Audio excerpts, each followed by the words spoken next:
Hello students, welcome to our channel. Chapter number 1 business हम पढ़ रहे हैं, जो है आपका semester 1 in FY BCom। 2 lecture already हो गए हैं हमारे, जिसका लिंक आपको मिल जाएगा डिस्क्रिप्शन बॉक्स में।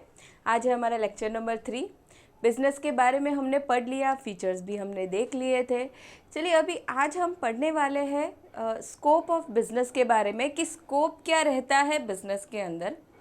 बिज़नेस हमने पढ़ा था कि चलिए रिसोर्सेज हम ला देते हैं सारे, उसका यूज़ करते हैं, कस्टमर को गुड्स एंड सर्विसेज प्रोवाइड करते हैं, उस रॉ मटेरियल से हम प्रोडक्शन एक्टिविटी करते हैं एंड गुड्स बनाते हैं या सर्विस देते हैं कस्टमर को। लेकिन अब ये बिज़नेस किस किस तरह के हो सकते हैं, ठीक है, स्कोप क्या है बिज़नेस का, वो हमें पढ़ना है। चलिए अभी देखते हैं, यहाँ पे उन्होंने डायग्रामेटिकली हमें पहले तो कुछ बताया है एंड उसके पहले उन लोगों ने कुछ मीनिंग दिया है। The scope of business can be explain with the help of the various elements और areas of business. Business can be broadly divided into 2 groups. 2 group में डिवाइड किया जाएगा बिजनेस को। एक रहता है इंडस्ट्री एंड दूसरा आता है कॉमर्स।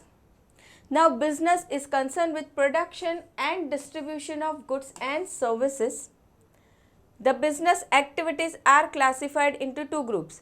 देखिए बिजनेस में एक बात हो जाएगी गुड्स को बनाना या प्रोड्यूस करना, दूसरी चीज़ आती है उसे डिस्ट्रीब्यूशन करना, मतलब कस्टमर तक पहुंचाना, ठीक है, ये दूसरी बात हो जाती है। अब इस बेसिस पे 2 ग्रुप में डिवाइड किया गया है बिजनेस को। तो यहाँ पे सबसे पहला आता है इंडस्ट्री एंड दूसरा आता है कॉमर्स। अब जब हम इस इंडस्ट्री पार्ट की बात करेंगे तो यहाँ पे गुड्स प्रोड्यूस होगा या हम कहेंगे मैन्युफैक्चर होगा, वो पार्ट यहाँ पे आने वाला है। एंड दूसरा आएगा कॉमर्स। अब ये कॉमर्स में क्या होगा, सबसे पहला आता है ट्रेड। अब ये ट्रेड में क्या होने वाला है, जो हमने डिस्ट्रीब्यूशन पार्ट की बात की कि गुड्स तो बन चुका है, प्रोडक्शन हो गया है, लेकिन वहाँ से कस्टमर तक पहुँचना चाहिए, डिस्ट्रीब्यूशन पार्ट, तो वो आएगा यहाँ पे ट्रेड में। एंड दूसरा यहाँ पे आता है एड्स टू ट्रेड। अब ये जो पार्ट है, गुड्स जो प्रोडक्शन हुआ है, डिस्ट्रीब्यूशन हो रहा है कस्टमर तक, तो उसे सपोर्ट करने के लिए काफ़ी सारे बिजनेसेस डेवलप हुए हैं। तो वो सारे बिजनेस आएंगे यहाँ पे एड्स टू ट्रेड में। अब ये सारी चीज़ें हम डिटेल में एक एक करके पढ़ेंगे। सबसे पहले हम पढ़ने वाले हैं इंडस्ट्री पार्ट। तो चलिए स्टार्ट करते हैं। अभी इंडस्ट्री में हमें कौन कौन से टाइप्स दिए हैं। प्राइमरी आएगा, genetic, extractive, manufacturing and construction, ये 5 आएंगे इंडस्ट्री में। So let's start industry. Industry is concern with production of goods and services. Industry में क्या होगा, मेनली गुड्स को एंड सर्विसेज का प्रोडक्शन किया जाएगा। The industry is concern with processing and production of goods, extraction of natural resources, reproduction of plants and animals etcetera.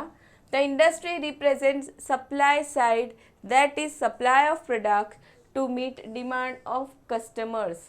Supply side यहाँ पे देखा जाएगा कि कस्टमर को जो रिक्वायरमेंट है गुड्स की या सर्विस की, उसकी सप्लाई जनरेट होनी चाहिए, वो पार्ट यहाँ पे देखा जाएगा। नाउ टाइप्स ऑफ इंडस्ट्रीज, कौन कौन से टाइप्स के इंडस्ट्रीज होते हैं। तो सबसे पहला यहाँ पे आएगा primary, genetic, construction, extractive, service and manufacturing. चलिए एक एक करके डिटेल में पढ़ते हैं। सबसे पहला आने वाला है primary industry.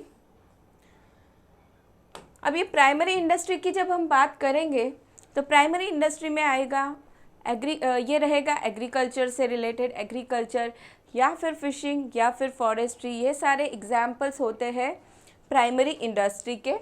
Now this industries are engaged in production of primary goods such as rice, cotton, fish etcetera.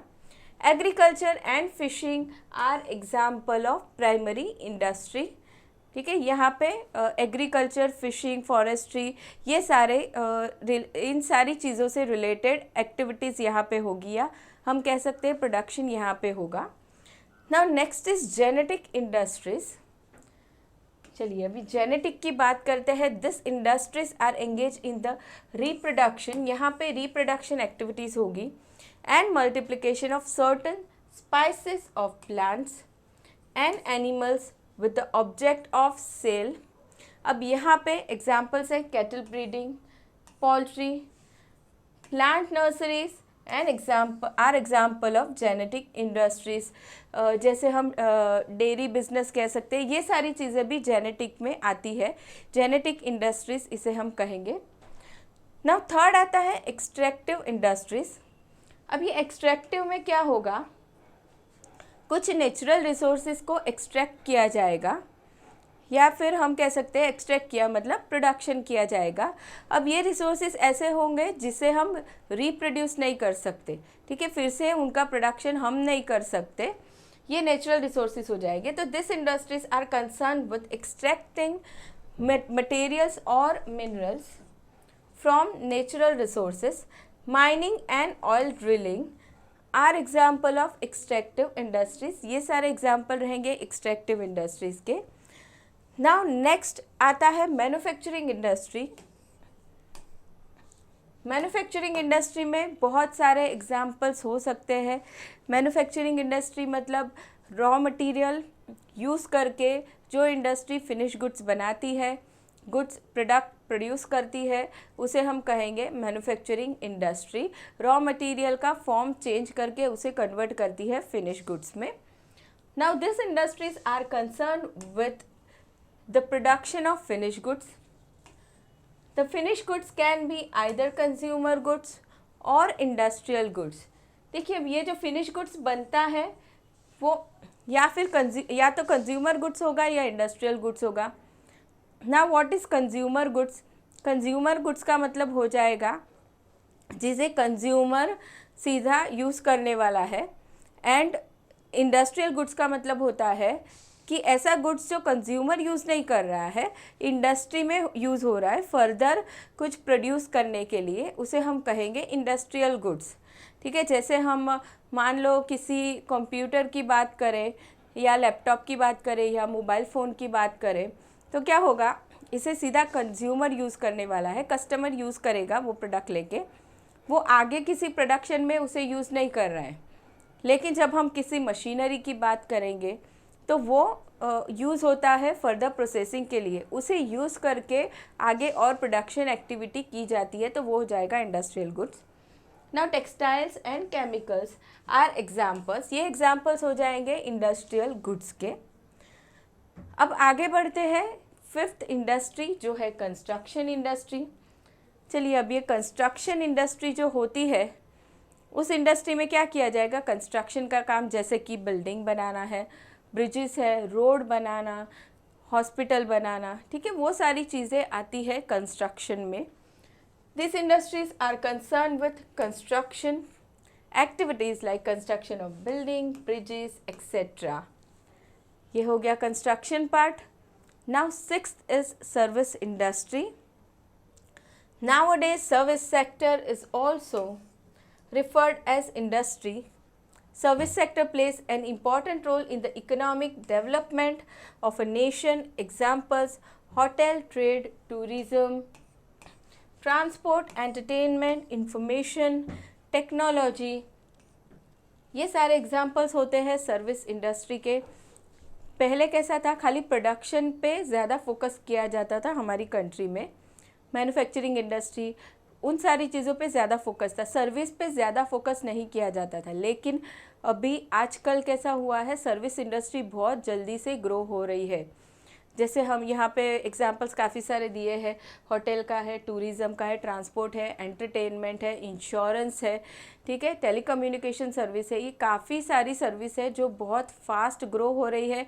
उसके अंदर अभी डेवलपमेंट भी बहुत सारे हो रहे हैं, इनोवेशन भी बहुत सारे जल्दी से जल्दी हो रहे हैं। चलिए, तो ये हो गया हमारा सर्विस इंडस्ट्री। यहाँ पे हमने इंडस्ट्री पार्ट देखा जहाँ पे गुड्स को मैन्युफैक्चर किया जाता है या फिर प्रोड्यूस किया जाता है या फिर एक्सट्रैक्ट किया जाता है, ठीक है। तो यहाँ पे क्या हुआ, गुड्स या सर्विस बन गई, ठीक है, क्रिएट हो गई। अब जब डिस्ट्रीब्यूशन पार्ट हमें देखना है तो वो हम आगे देखेंगे कॉमर्स में। चलिए, अभी कॉमर्स में क्या किया जाएगा, डिस्ट्रीब्यूशन पार्ट आने वाला है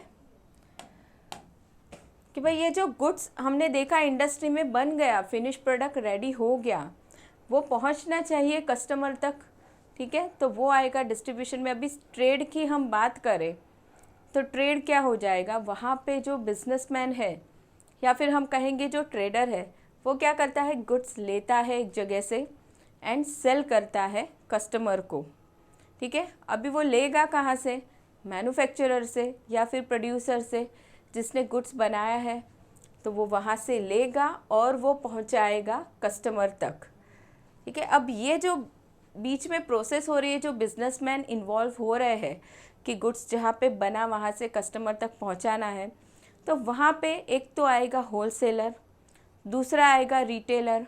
अब ये होलसेलर क्या करेंगे, वो मैन्युफैक्चरर के पास से बल्क क्वांटिटी में गुड्स लेते हैं, ठीक है, एंड बल्क क्वांटिटी में सेल करते हैं रिटेलर को। अब उसके बाद रिटेलर क्या करने वाले हैं, रिटेलर होलसेलर से लेंगे बल्क क्वांटिटी में, खरीदेंगे एंड फिर वो सेल करेंगे कस्टमर को। वो बल्क क्वांटिटी में नहीं रहेगा, वो छोटी छोटी क्वांटिटी में रहेगा एज पर कस्टमर्स रिक्वायरमेंट, ठीक है। चलिए, अभी इट इज़ अ कॉमर्स की बात करते हैं सबसे पहला। तो it is a part of business which is concern with distribution of goods and services. Commerce can be broadly divided into two groups. Commerce को भी दो पार्ट में डिवाइड किया गया है, trade and aids to trade. एक आता है ट्रेड, दूसरा है एड्स टू ट्रेड। ट्रेड जहाँ पे गुड्स डिस्ट्रीब्यूट होगा, रिटेलर है या होलसेलर है, वो क्या करेंगे, मैन्युफैक्चरर से गुड्स लेंगे एंड पहुंचाएंगे कस्टमर तक, ये पार्ट आएगा under trade. Aids to trade में क्या आने वाला है, काफ़ी सारे ऐसे बिजनेस जो इस ट्रेड को सपोर्ट करते हैं, वैसे बिजनेसेस हम वहाँ पे पढ़ेंगे। Now the following chart indicates the classification of commerce. Commerce का क्लासिफिकेशन यहाँ पे बताया गया है, ठीक है। कॉमर्स का क्या क्लासिफिकेशन होगा जिसे हम पढ़ते हैं डिटेल में। Trade and aids to trade. अभी ट्रेड में दो पार्ट किए गए हैं, इंटरनल एंड एक्सटर्नल। इंटरनल से उनका मतलब है विद इन हमारे कंट्री जो ट्रेड होगा उसे हम इंटरनल ट्रेड कहेंगे। जो भी बाइंग सेलिंग पार्ट है हमारी कंट्री के अंदर ही हो रहा है, बायर भी यहीं पे है, सेलर भी यहीं पे है, वो हो जाएगा इंटरनल ट्रेड। दूसरा है एक्सटर्नल, एक कंट्री से दूसरी कंट्री में बाइंग या सेलिंग होने वाला है, उसे कहेंगे हम एक्सटर्नल ट्रेड। अब इंटरनल में दो पार्ट होंगे, रिटेल एंड होलसेल। एक्सटर्नल में तीन होंगे, इंपोर्ट, एक्सपोर्ट एंड एंटरपोर्ट। अब एड्स टू ट्रेड जो हम देखने वाले हैं, जो बिजनेसेस ट्रेड को सपोर्ट करते हैं, उसमें आने वाला है warehousing, transport, communication, insurance, banking, advertising, salesmanship, mercantile agent, trade organisation and global organisation. ये सारे ही बिजनेसेस आएंगे एड्स टू ट्रेड के अंदर। चलिए स्टार्ट करते हैं एक एक। सबसे पहला चालू करते हैं ट्रेड। ट्रेड से हम शुरुआत करेंगे। Trade refers to buying and selling of goods and services. Trade का सिंपल मीनिंग है बाय करना एंड सेल करना of goods and services. It involves transfer or exchange of goods and services for money or money's worth. Yes, of course, ये जो activity होगी buying and selling की, तो वह ऐसे ही फ्री में तो नहीं होगी। जब कोई गुड्स सेल होगा तो उसके बदले कुछ कंसीडरेशन तो लिया जाएगा, ठीक है। तो ये जो सेलिंग होती है उसके सामने क्या मिलेगा, मनी या फिर money's worth. Now with the help of trade the manufacturers can transfer the goods to final consumer. क्या होता है यहाँ पे, with the help of trade, trade की हेल्प से मैन्युफैक्चरर के पास से गुड्स ट्रांसफ़र होता है कंज्यूमर को, मतलब गुड्स पहुँचता है कंज्यूमर के पास। Now types of trade. Trade can be divided into two groups. सबसे पहला है इंटरनल ट्रेड, जिसे हम कहेंगे होम ट्रेड, उसका दूसरा नाम है इंटरनल ट्रेड या हम होम ट्रेड भी कह सकते हैं। दूसरा है एक्सटर्नल ट्रेड और फॉरेन ट्रेड, ठीक है। एक्सटर्नल को हम फॉरेन भी कहेंगे, फॉरेन ट्रेड। चलिए अभी स्टार्ट करते हैं। अब इंटरनल ट्रेड की सबसे पहले बात करेंगे। अब इंटरनल ट्रेड मतलब विद इन हमारे country he buying and selling होगा, भले ही लोकल लेवल पे हो या स्टेट लेवल पे हो या नेशनल लेवल पे हो, कहीं पे भी हो, विद इन कंट्री हो रहा है, उसे हम कहेंगे इंटरनल ट्रेड। उसके आगे दो पार्ट आने वाले हैं, दो टाइप्स, वो हम देखते हैं। Internal trade is also known age home trade. It is conducted with in the country, with in the country होगा ये। It can be at local level, regional level or national level. For instance, a manufacturer of Mumbai selling goods to a retailer of Goa is an example of home trade. देखिए मुंबई से selling हुआ, retailer ने cell किया, कहाँ पे cell किया? गोवा में। Internal trade कहेंगे हम इसे। अभी आजकल कैसा है, पहले तो ऑनलाइन नहीं होता था बाइंग एंड सेलिंग, अभी तो ऑनलाइन बहुत सारा बिजनेस होता है, ठीक है। कहीं से भी सेलर हो तो वो बेच सकता है अपना प्रोडक्ट, कहीं पे भी बायर हो उसे सेल कर सकता है, ठीक है। लेकिन ये अगर विद इन इंडिया हो रहा है तो हम उसे इंटरनल ही कहेंगे। Now internal trade can be further सब डिवाइडेड इनटू टू ग्रुप्स, ठीक है। दो पार्ट में हम डिवाइड करेंगे इंटरनल ट्रेड को।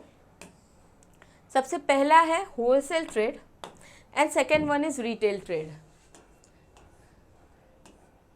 देखिए अभी होलसेल ट्रेड की हम बात करेंगे तो हमने देखा होलसेलर क्या करेगा, सीधा मैन्युफैक्चरर से वो गुड्स लेने वाला है, वो क्या करेगा, बल्क क्वांटिटी में लेगा एंड फिर वो सेल करेगा रिटेलर को, ठीक है। अब यहाँ पे क्या होता है, बल्क क्वांटिटी में जब गुड्स लिया जाता है तो प्राइसिंग में बहुत फ़र्क पड़ता है, ठीक है, काफ़ी सारे डिस्काउंट बेनिफिट्स मिलते हैं। Now it involves buying in large quantities from producers and selling in smaller lots to retailer. The wholesaler is a link between manufacturer and retailer. Manufacturer से लेके होलसेलर क्या करने वाला है, रिटेलर को सेल करेगा, ये दोनों को लिंक बनाएगा। Now next is retail trade. अब यहाँ पे क्या होगा, रिटेलर क्या करने वाला है, होलसेलर से खरीदेगा एंड उसके बाद वो सेल करेगा इंडिविजुअल कस्टमर को। It involves buying in smaller lots from the wholesaler and selling in very small quantities to the consumer for personal use. अब ये जो कस्टमर गुड्स खरीदने वाला है वो फर्दर किसी को सेल नहीं करेगा, वो उस गुड्स को खुद ही यूज़ करने वाला है। Now the retailer is the last link in chain of distribution. Retailer सबसे लास्ट लिंक रिप्रेजेंट करता है in the chain of distribution. अब रिटेलर के थ्रू सीधा कस्टमर को ही गुड्स मिल जाता है। The retailer acts as link between the wholesaler and consumer.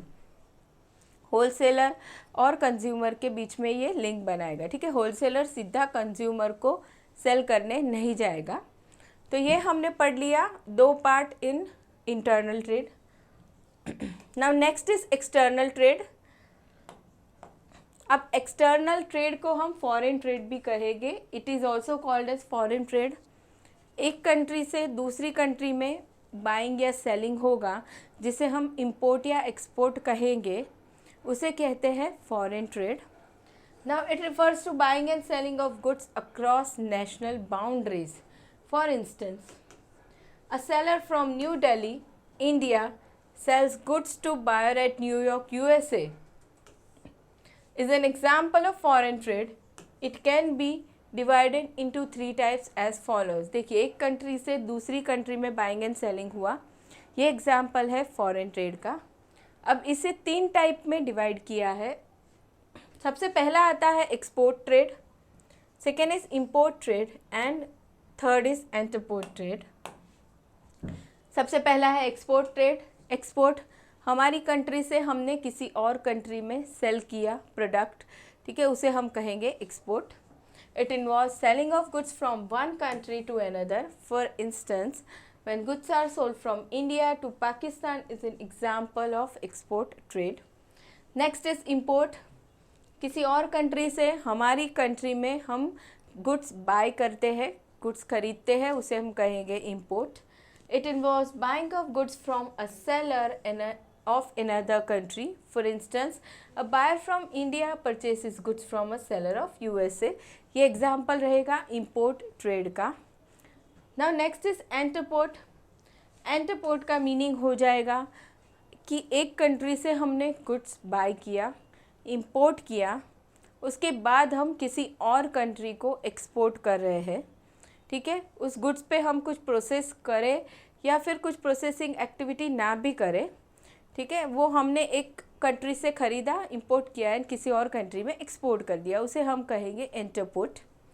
When goods are imported from one country and then re exported to some other country, that it is called interport.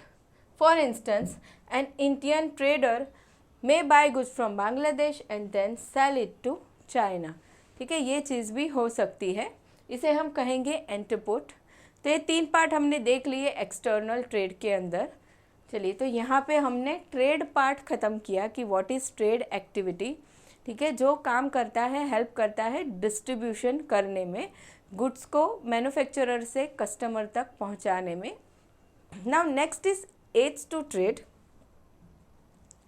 चलिए, aids to trade हम study करेंगे. अब ads to trade का मतलब हो जाएगा ऐसे businesses जो इस ट्रेड एक्टिविटी को होने में हेल्प करते हैं. ठीक है, कस्टमर तक जो गुड्स पहुंचता है उसमें सपोर्ट करते हैं. तो चलिए स्टार्ट करते हैं एक एक. They are the activities which directly or indirectly facilitates smooth exchange of goods and services. The need for aids to trade is felt because traders face some difficulties in smooth conduct of trade. Thus, agencies or activities that facilitate smooth flow of goods from producer to consumer are called as aids to trade. देखिए, अभी कैसा है, manufacturer से goods पहुंचाना है customer तक, लेकिन trader को काफ़ी सारी प्रॉब्लम्स आती है बीच में. मान लो उसने गुड्स ख़रीदा है बल्क में, अब कस्टमर तक पहुंचाना है, लेकिन उसके पहले उसे गुड्स स्टोर करने की ज़रूरत है, वहाँ पे प्रॉब्लम आ रही है. तो वेयर हाउसिंग हेल्प करता है. ठीक है, उस गुड्स को प्रोटेक्ट करना पड़ेगा, संभाल के रखना पड़ेगा.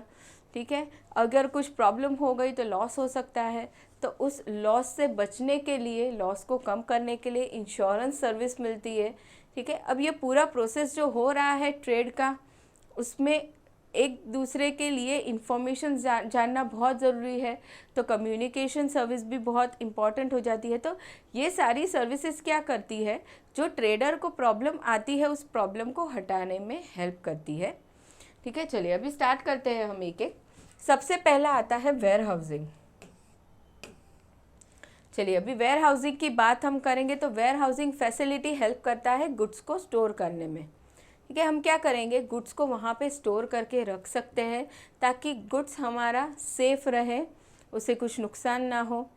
अब नॉर्मली क्या होगा कि ऐसा तो नहीं है जब डिमांड आएगी मार्केट में तभी हम गुड्स प्रोड्यूस करने बैठेंगे, ऐसा तो होने नहीं वाला है.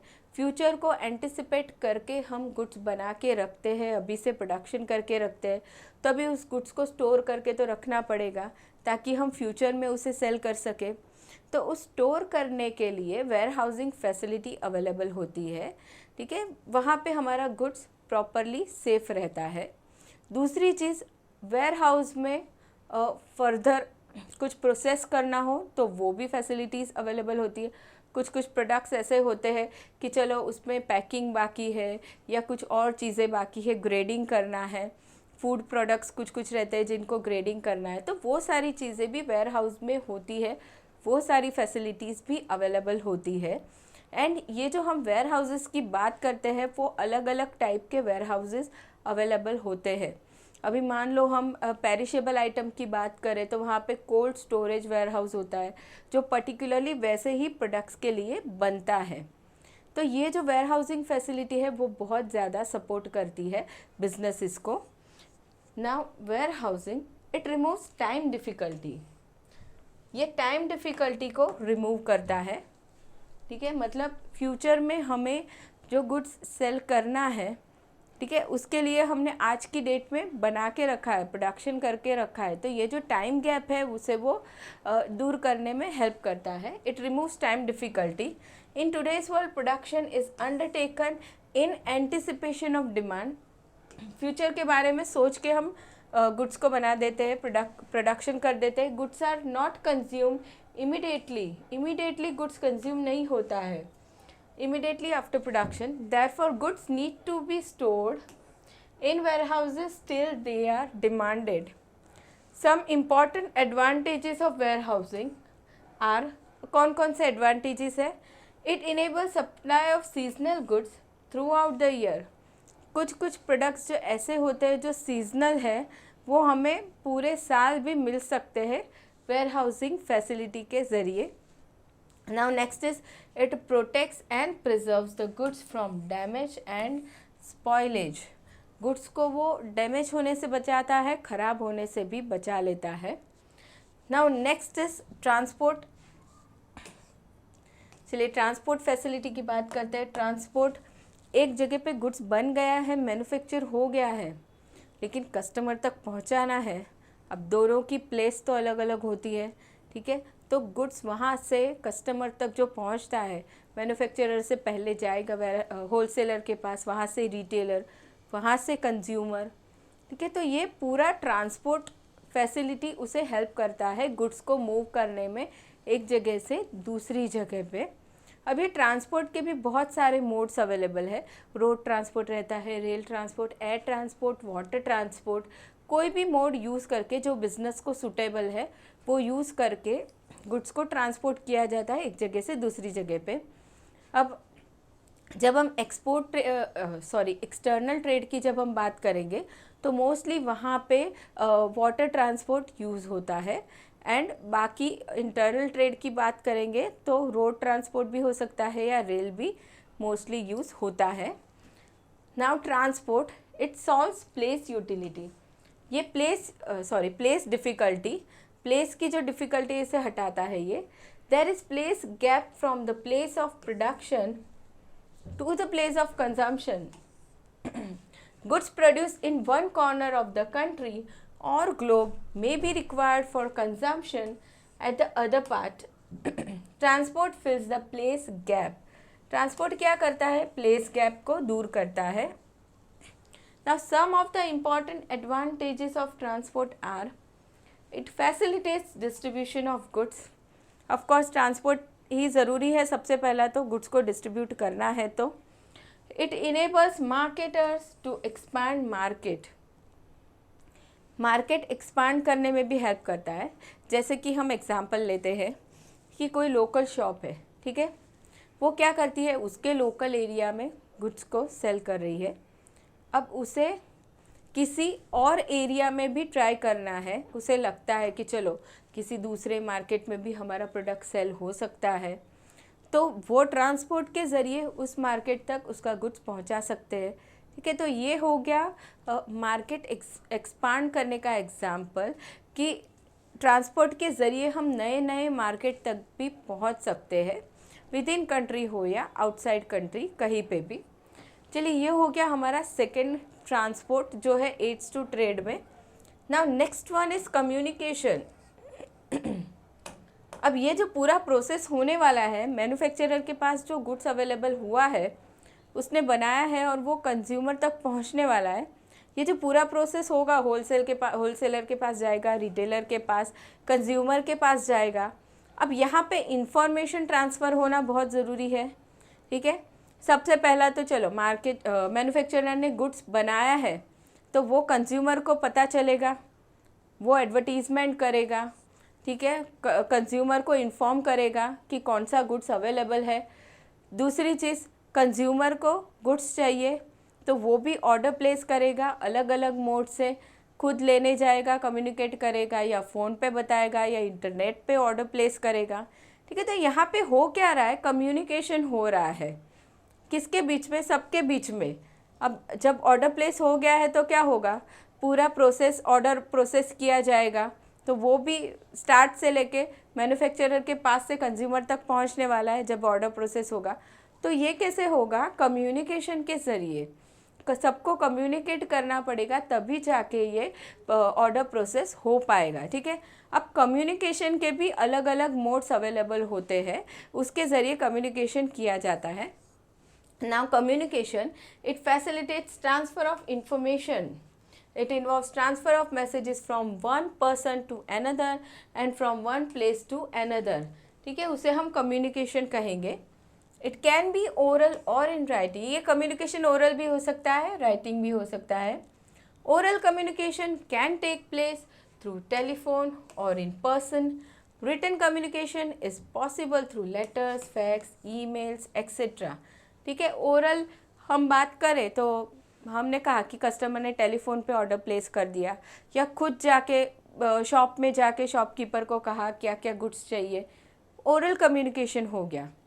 एंड रिटर्न की हम बात करेंगे तो लेटर्स हो सकते हैं, फैक्स, ईमेल के ज़रिए बताया जाएगा. बिजनेसेस में क्या होता है, ईमेल्स किए जाते हैं, ठीक है, बाइंग एंड सेलिंग के लिए, या तो फिर आजकल इंटरनेट पे हम ऑर्डर प्लेस करते हैं. तो ये सारा आ जाएगा रिटन कम्युनिकेशन में. चलिए, एडवांटेजेस ऑफ कम्युनिकेशन इंक्लूड, क्या क्या फ़ायदे हैं कम्युनिकेशन के. It facilitates quick transfer of messages, फटाफट से मैसेजेस ट्रांसफ़र होते हैं. Next is quick decision can be taken, जैसे ही इंफॉर्मेशन प्रोसेस होती है फटाफट से डिसीजन लिया जाता है, ठीक है. अब ओरल में तो सबसे फास्ट होगा, जैसे ही मान लो बायर ने बताया कि मुझे प्रोडक्ट चाहिए, तुरंत ही शॉपकीपर क्या करता है, प्रोडक्ट देने लगता है या सर्विस देने लगता है. रिटर्न में थोड़ा सा टाइम लग जाता है. जैसे इंफॉर्मेशन पहुंची सेलर के पास, वो क्या करेगा, तुरंत ही ऑर्डर प्रोसेस करने लगेगा. तो quick decisions can be taken, ठीक है. कम्युनिकेशन बहुत ज़रूरी होता है ट्रेड के अंदर. Now next is insurance. चलिए, अभी इंश्योरेंस की ज़रूरत कब पड़ती है. अब फ्यूचर की हम बात करें तो फ्यूचर अनसर्टन है, हमें सबको पता है. फ्यूचर में क्या होने वाला है हम नहीं जानते, ठीक है. कुछ भी हो सकता है, नेचुरल कैलामिटी आ सकती है, या कोई और प्रॉब्लम हो सकती है, या हमारा गुड्स एक जगह से दूसरी जगह जा रहा है तो बीच में एक्सीडेंट हो गया, हमारा गुड्स डैमेज हो गया, कोई भी प्रॉब्लम हो सकती है. एंड बिजनेस का लॉस हो सकता है. मान लो वेयर हाउस में हमने गुड्स को स्टोर करके रखा हुआ है, वहाँ पे कुछ प्रॉब्लम हो गई, गुड्स ख़राब हो गया, डैमेज हो गया. तो इन चीज़ों में, इस केस में क्या होता है, जो लॉस हुआ है हमारा, उस लॉस की वजह से हमारा बिजनेस या तो उस टाइम पे रुक सकता है, या फिर ऐसे हो सकता है कि फिर थोड़े टाइम के लिए कुछ हम उसे स्टॉप कर दें, या पूरा ही बिज़नेस बंद हो जाए. तो इसलिए इंश्योरेंस कंपनी हमें क्या हेल्प करती है कि उस टाइम जो लॉस हुआ है हमारा, वो उस लॉस को रिकवर करके हमें दे देती है, ताकि हमारा बिजनेस स्मूथली चलता रहे. ये काम होता है इंश्योरेंस सेक्टर का. Now it minimises the risk. जब रिस्क की बात आती है तो हमें इंश्योरेंस को याद करना है. Business is subject to risk. Without risk तो बिजनेस चलेगा ही नहीं. Certain risk can be insured. There are other risks such as risk of loss due to price change, worker strike, etc. which cannot be insured. सारे risk को हम insured नहीं कर सकते. अब जब हम ऐसा बोले कि लॉस बाय फायर होगा तो हम उसे इंश्योरेंस ले सकते. एक्सीडेंट की बात आए तो हम उसका भी इंश्योरेंस ले सकते, लेकिन कुछ चीज़ों का हम इंश्योरेंस नहीं ले सकते. जैसे कि मार्केट में कॉम्पिटिटर ने प्राइस चेंज कर दिया, देखिए प्राइस चेंज का लॉस, वर्कर स्ट्राइक हो गई, फैशन चेंज हो गई कंज्यूमर की, और कंज्यूमर ने हमारा प्रोडक्ट लेना बंद कर दिया, कुछ गवर्नमेंट पॉलिसी में चेंजेस आ गए, तो ये सारी चीज़ों का हम इंश्योरेंस नहीं ले सकते. Now risk such as loss due to fire, theft etcetera can be insured with the insurance companies. Now some of the important advantages of insurance are, it covers the loss on account of insurable risk. And दूसरा है it enables firm to expand business. yes, business इस ये expansion करने में help करता है. जब भी कोई रिस्क एक्चुअल में हो जाता है तो उस टाइम पे बिजनेस स्टॉप नहीं हो जाता, वो चलते ही रहता है. ये हो गया insurance. Now next one is banking. Banking, अभी कोई भी बिजनेस विदाउट कैपिटल, या हम कहेंगे विदाउट मनी तो चलेगा ही नहीं, पैसे तो चाहिए ही चाहिए बिजनेस में, ठीक है।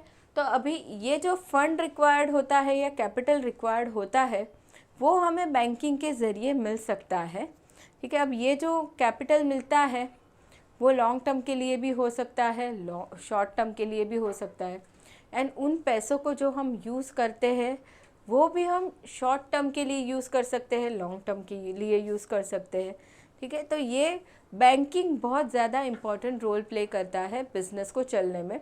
छोटे से छोटा बिज़नेस हो तो भी उसे बैंकिंग फैसिलिटी यूज़ करना ही पड़ता है। एंड दूसरी चीज़, हमें जो पेमेंट्स करने होते हैं एवरीडे, या हमारे पास जो रिसीट आती है कस्टमर्स की, वो भी बैंकिंग फैसिलिटी यूज़ करके हम आसानी से कर सकते हैं, ठीक है।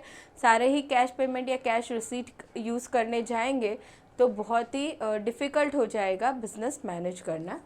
Now it solves problem of finance. Banks help businessmen to receive and to pay money for business transactions. The businessmen also require short-term and long-term fund. दोनों ही तरह के funds required होते हैं business में. Banks provide such funds to businessmen. Some of the important advantages of banking are, कौन कौन से advantages होते हैं banking के? It facilitates receipts and payments. It provides short-term and long-term finance. ये दोनों एडवांटेजेस है बैंकिंग फैसिलिटी के। Now next one is advertising. अभी एडवर्टाइजिंग क्या हो जाएगा? एडवर्टाइजिंग का मतलब है कि मैन्युफैक्चरर ने जो गुड्स बनाया है या सर्विस प्रोवाइडर है वो जो सर्विस देना चाहता है, अब उसकी इंफॉर्मेशन मिलनी तो चाहिए कस्टमर को पता तो होना चाहिए कि कौन सी टाइप का गुड्स अवेलेबल है या सर्विस अवेलेबल है, क्या प्राइस पे अवेलेबल है, क्या क्वालिटी है, कौन सी प्लेस पे अवेलेबल है, कौन कौन सी ऑफ़र्स है, क्या डिस्काउंट्स है। ये सारी ही इंफॉर्मेशन कस्टमर को प्रोवाइड की जाती है थ्रू एडवर्टाइजिंग। अब ये एडवर्टाइजिंग अलग अलग मोड्स के ज़रिए हो सकता है, या टीवी हो, या फिर न्यूज़पेपर हो, या फिर इंटरनेट हो, या कोई भी तरीके से एडवर्टाइजिंग को किया जाता है। Now it fills the knowledge gap. The goods are produce at one place and consumed at several other places. Due to advertising people become aware of the products. Advertising can be done through various media such as radio, newspapers, magazines, TV, outdoor, etc. बहुत सारे modes हैं जिनके ज़रिए हम advertising कर सकते हैं। Now the advantages of advertising include, it creates awareness of the products. Customer को ये अवेयर करता है अबाउट प्रोडक्ट या फिर services. Next is it builds a good brand image. Product की ब्रांड इमेज भी बढ़ाता है। कैसे बढ़ाएगा? ये कस्टमर को प्रोडक्ट के या सर्विसेज के बेनिफिट्स बताएगा कि प्रोडक्ट्स किस तरीके से अच्छा है, या प्राइसिंग कैसी है, या क्या क्या ऑफर्स दिए जाते हैं, कि तो ब्रांड इमेज भी बढ़ाता है। ये क्या हो गया हमारा sixth, advertising. Next one is salesmanship. चलिए, सेल्समैनशिप का मतलब होता है पर्सनल सेलिंग करना कंज्यूमर्स को, that is salesmanship. Now it facilitates personal selling. Sales force is required to book readers from dealers or customers. Now some of the important advantages of salesmanship are, the salesmen provide information to buyer, they convince and persuade buyer to buy the goods. जब हम advertisement करते हैं तो क्या होता है, customer advertisement देखता है या पढ़ता है न्यूज़पेपर में या इंटरनेट पे, तो उसके बाद अभी कस्टमर कन्विंस होता है नहीं होता है वो अलग बात है, ठीक है। वहाँ पे कैसा इन्फॉर्मेशन पहुँच गई कस्टमर तक। लेकिन यहाँ पे क्या होगा, सेल्समैनशिप में सेल्समैन खुद पर्सनली जाएगा कस्टमर के पास, उसे प्रोडक्ट या सर्विसेज के बारे में बताएगा, बेनिफिट्स बताएगा, ऑफर्स बताएगा, ठीक है। एंड वो पूरी ट्राई करेगा कस्टमर को कन्विंस करने की कि वो उसके पास से प्रोडक्ट बाय कर ले, ठीक है। तो ये हो जाता है salesmanship. Now next one is mercantile agent. चलिए, the mercantile agent act as intermediaries between buyer and seller. The agent remove personal contact difficulties. Mercantile agent facilitate personal contact between buyer and seller. Now there are several types of mercantile agents such as factors, brokers, commission agent, auctioneers etc. देखिए ये क्या करते हैं mercantile agent, buyer and seller को मिलाते हैं. ठीक है, अभी कोई बायर है जो पर्टिकुलर टाइप का प्रोडक्ट सर्च कर रहा है, उसे ख़रीदना है. सामने सेलर है जिसे particular type of product sell करना है. ठीक है, दोनों को एक दूसरे का पता नहीं है. अब ये एजेंट क्या ट्राई करेगा, दोनों को मिलाने की. मान लो किसी को घर चाहिए रेंट पे, ठीक है, और किसी सामने वाले पर्सन को रेंट पे देना है. ठीक है, बायर एंड सेलर दोनों को मिलाने का काम करेगा, लेकिन उसके लिए वो क्या करेगा, पर्टिकुलर कमीशन चार्ज करेगा उन लोगों से या कुछ चार्जेस लेगा. एंड अलग अलग टाइप के मर्केंटाइल एजेंट होते हैं, जैसे हम कहेंगे factors, brokers, commission agent, auctioneers etcetera. Now some of the advantages of mercantile agent are the agent acts as link between the buyer and seller. And next is the seller can concentrate on production and marketing. Seller क्या कर सकता है, उसे buyer ढूंढने जाने की ज़रूरत नहीं है, वो फोकस करेगा उसके प्रोडक्शन एंड मार्केटिंग एक्टिविटीज़ पे. चलिए, तो ये हो गया सबसे लास्ट, मर्केंटाइल एजेंट भी हमने पढ़ लिया. ठीक है, इसी के साथ ये टॉपिक ख़त्म हो गया यहाँ पे. नाउ नेक्स्ट आता है यहाँ पे सिग्निफिकेंस या इम्पोर्टेंस ऑफ बिजनेस, जिसे हम करेंगे नेक्स्ट लेक्चर में. ठीक है, यहाँ तक कोई क्वेश्चन हो स्टूडेंट्स आप बता सकते हैं कमेंट सेक्शन में. वीडियो पसंद आया तो प्लीज़ लाइक ज़रूर कर देना एंड मिलेंगे नेक्स्ट लेक्चर में. Thank you so much.